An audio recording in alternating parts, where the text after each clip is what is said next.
जय जय जय कलवा राजस्थान में सच्ची घटना। सेठ और सेठाइन, ठंडी का मौसम था। सेठ और सेठाइन कहाँ बैठे हैं? अपने घर के आंगन में, खाट में बैठे हैं और बढ़िया से वार्ता कर रहे हैं, बातचीत कर रहे हैं। सेठाई अपनी बहू रानी को आवाज देती है कि बहू, सेठ जी के लिए, अपने बाबू जी के लिए दूधी ले आ। होता है घर परिवार में, सबका अनुभव है। मैं यहाँ आप लोग को कुछ बातें बताना चाहता हूँ जो जीवन में घटित घटनाएं हैं। जो घटनाएं किसी दूसरे के घर में जो घटी है, हो सकता है कभी हमारे घर में घट जाए। ऐसा ना हो, लेकिन हो भी सकता है। तो सावधानी के लिए सतगुरु कबीर साहब को संकेत करते हैं। तो बहुत सुंदर देखिए, घर का माहौल है, ठंडी का समय है, धूप निकली हुई है, हल्की धूप। सेठ सेठाइन बैठे हैं, बहू रानी को आवाज देती है, रोटी भी ला देती है और रोटी सेठ जी खा रहे हैं। और सेठ जी रोटी खा रहे हैं, वो सासू माँ क्या कहती है, सेठाइन क्या कहती है अपनी बहू को भी पानी भी ले आ। और वो पानी ले जाती है कि माँ जी में पानी लेके आ। अब वो पानी लेके आती है तो क्या देखती है कि सेठ जी को हल्की धूप उनके चेहरे में पड़ रही है।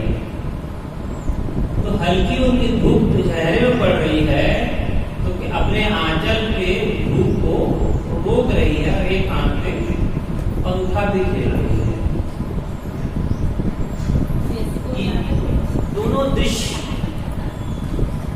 दोनों दृश्य हो रहा है। एक तरफ से धूप को भी रोक रही है और एक तरफ से मक्खी भी हुआ दूध भगा रही है।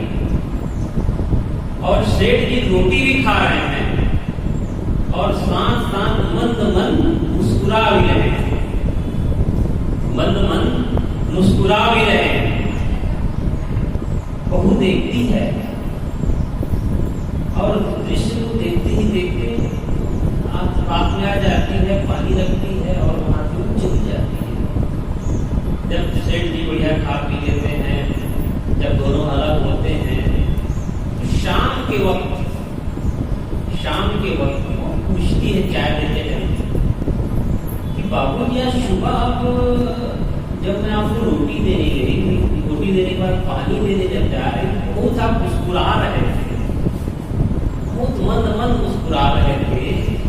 मैं ऐसी मुस्कुराहट पहली बार आपकी देखी थी। ये ऐसी मुस्कुराहट कभी आपको मुस्कुराते तो नहीं देखी, लेकिन पहली बार आप ऐसी क्या बात है जिससे आप मुस्कुरा रहे थे।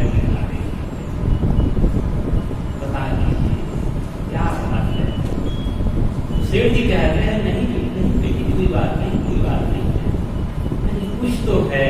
क्योंकि मैं आप इतने सालों से कभी मुस्कुराते नहीं देखे, लेकिन आज की जो मुस्कुराहट कुछ अलग है।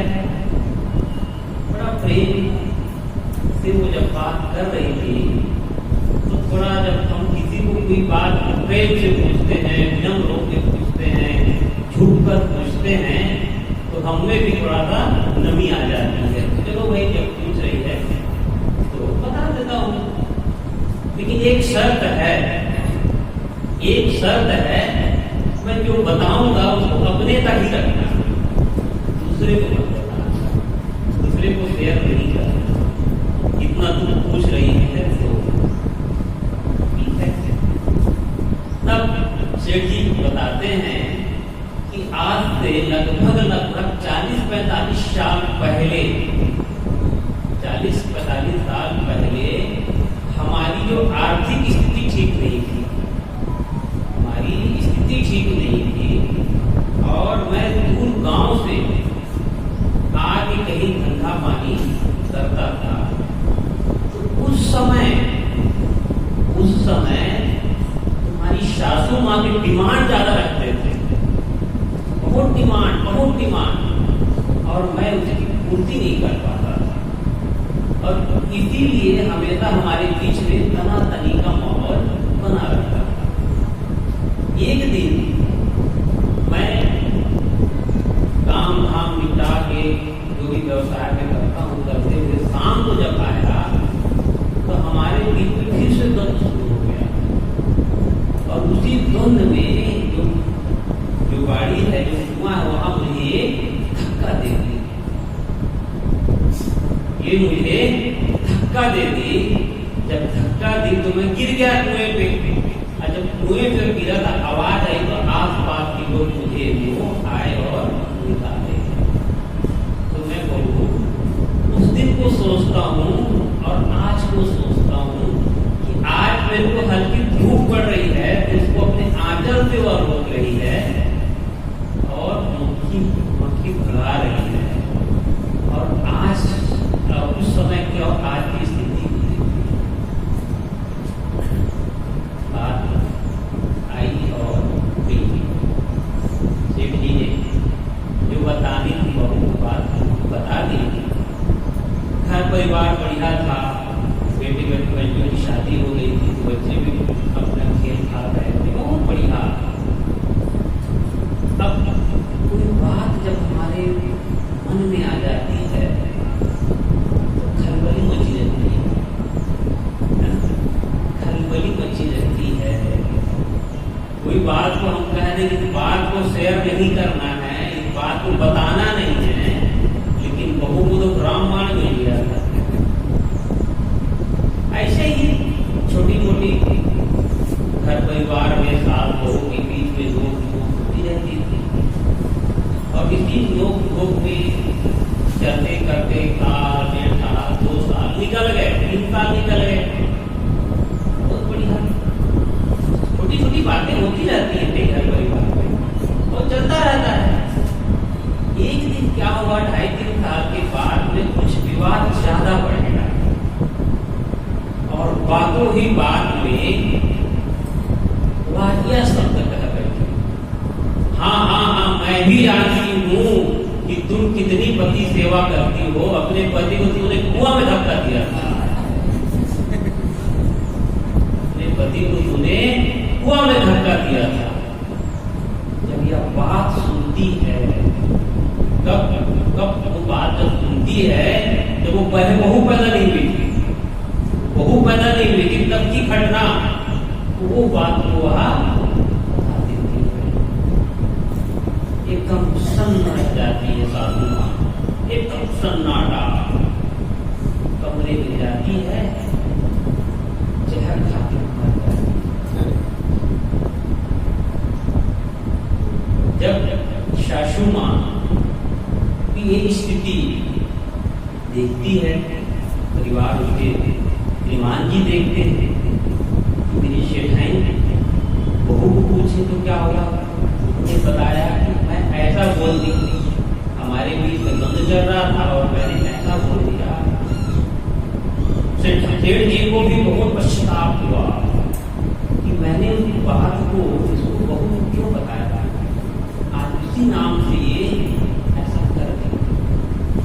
आदमी गया और पंखा में लग गया। एक छोटी सी बात, एक छोटी सी चिंगारी लगी घर में। इतना खुशहाल परिवार था, नाती पोते खेल रहे थे, नाती पोतों को खिला रहे थे सेठ और सेठाई, लेकिन एक छोटी सी बात, फिर उनका लड़का आया अचानक, वो भी कुछ काम करता था। जब वो आया, स्थिति और परिस्थिति को जाना कि मेरी पत्नी के कारण मेरे माँ बाप इस दुनिया में चले गए, वो भी धारदार हथियार से अपने पत्नी का गला काट दिया।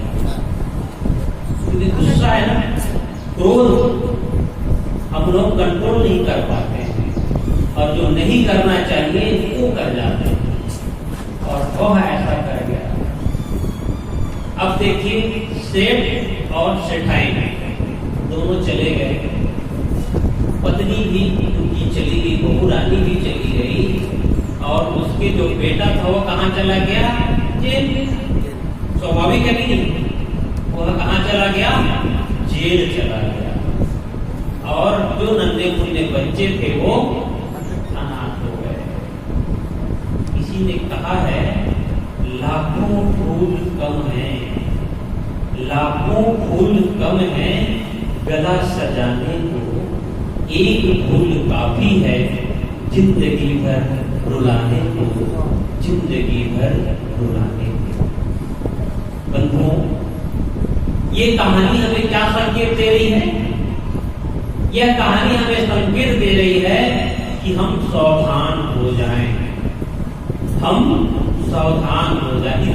इस घटना को मैं पेपर में पढ़ा था, इस घटना को मैंने पेपर में पढ़ा था। सदगुरु कबीर की अमर वाणी हम लोग को सूत्र देते हैं, क्या कहते हैं?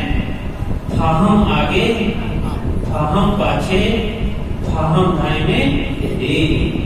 थाहम पर जो थाहम चले वो थाहम है मेरी। और राज कपूर साहब जो बहुत बड़े एक्टर जो हीरो थे, वो क्या कहते हैं?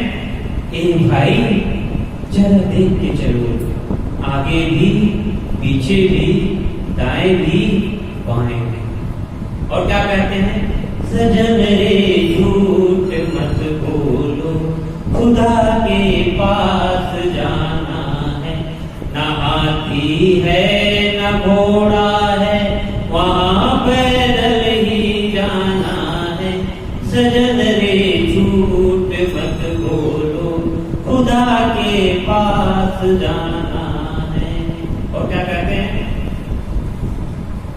एक दिन दिख जाएगा माटी के मोह, एक दिन दिख जाएगा माटी के मोह, जग में रह जाएंगे प्यारे तेरे मोह, जग में रह जाएंगे प्यारे तेरे मोह।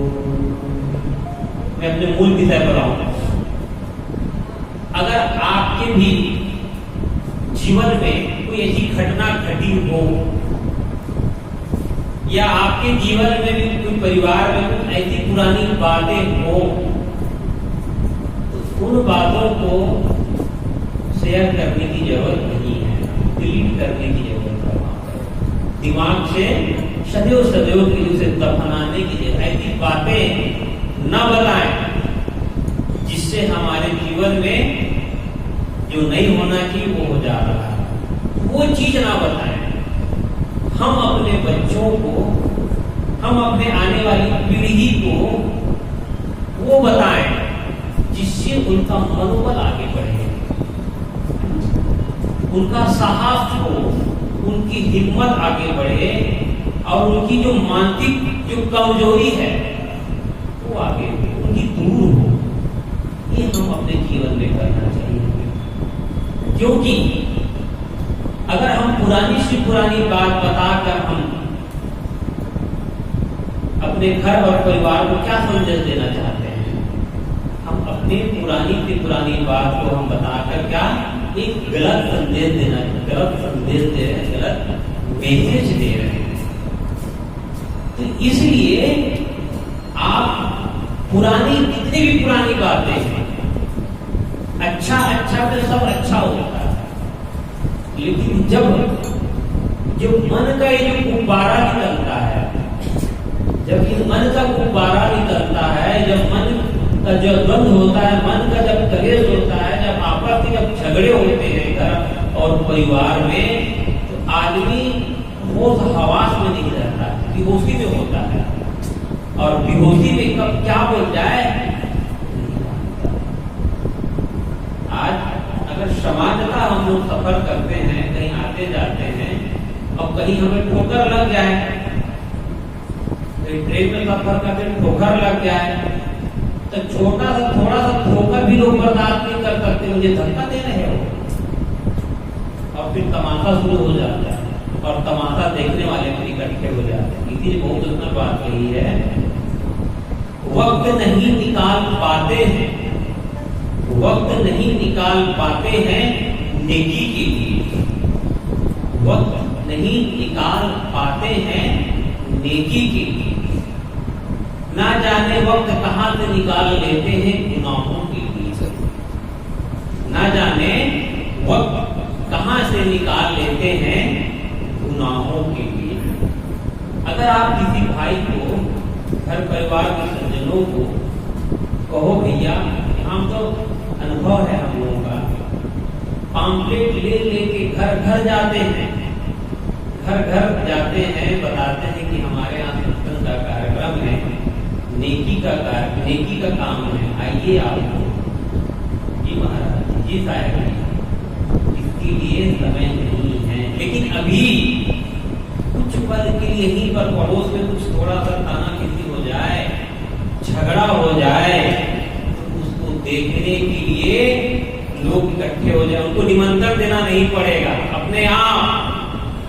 तो काम, क्रोध, लोभ, मोह, राग, द्वेष, ईर्ष्या, जलन के लिए आदमी के पास क्या है? समय पर भरपूर समय है। लेकिन चलो भैया, कहीं सत्संग कर लो, कहीं भजन कर लो, कहीं आत्मोद्धार कर लो, अपने मन को साफ कर लो, इसके लिए अब आपके पास समय नहीं है, इसके लिए उनके पास समय नहीं है। तो हमें अपना जो बचा खुचा जो जीवन है वो कैसे जीना है? सावधानी। गुरु कबीर साहब कहते